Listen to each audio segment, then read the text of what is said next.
everyone. I'm Donna Bush with your CIG TV News update. Thanks for joining us. The Royal Cayman Islands Police Service has welcomed 8 new recruits. The 5 men and 3 women were selected from the recruitment drive held back in March. The new recruits went through a robust recruitment process that consisted of an extensive application, 2 written examinations, a physical exam, an interview, a background check, and a medical examination.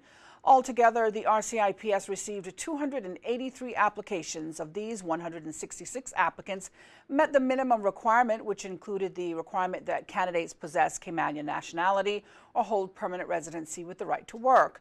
47 of these applicants also passed the written tests, and 27 subsequently passed the physical exam and were interviewed. Ultimately, 8 candidates fulfilled all requirements and convincingly demonstrated to the recruitment panel their professionalism, dedication, and integrity. Now, the recruits will begin 17 weeks of intensive recruit training, after which they will receive on-the-job training during their 2-year probationary period. We'd like to say congratulations to all of them.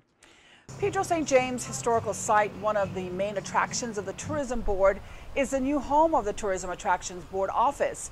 With the move comes further direct responsibilities for CEO Gilbert Connolly, who will now have direct oversight of Pedro St James, along with the Botanic Park, Pirates Week Festival, Cayman Craft Market, and the Hell site.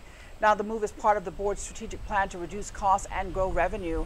Improvement at Pedro St James is also part of the plan, with the introductions of artists on site demonstrating the production of Caymanian craft to its visitors.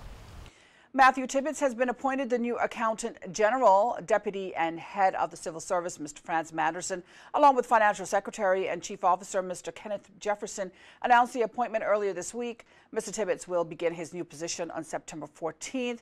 Mr. Manderson says his considerable accounting and human resource management experience will be of significant benefit to the Treasury Department. We say congratulations to Mr. Tibbetts. The Accountant General is government's principal accounting officer, and a primary responsibility of the post includes the consolidation of government's entire public sector budget, as well as financial statements. Well, the Ministry of Education is thanking the media for helping share the information on the Early Childhood Assistance Program funding that assists eligible young Caymanian children to attend an early childhood center or preschool. Now, the public is being asked to note that the deadline for application submissions for this funding was Friday, July the 31st of this year. Therefore, no more applications will be accepted until this time next year. As always, if you missed our news update, you can get all the details on our Facebook page as well as our YouTube channel. Don't forget to tune into Radio Cayman's talk shows For the Record and Talk Today. For now, I'm Donna Bush, as always, thanking you for joining us, hoping you'll join me again on Friday. Until then, have a great night.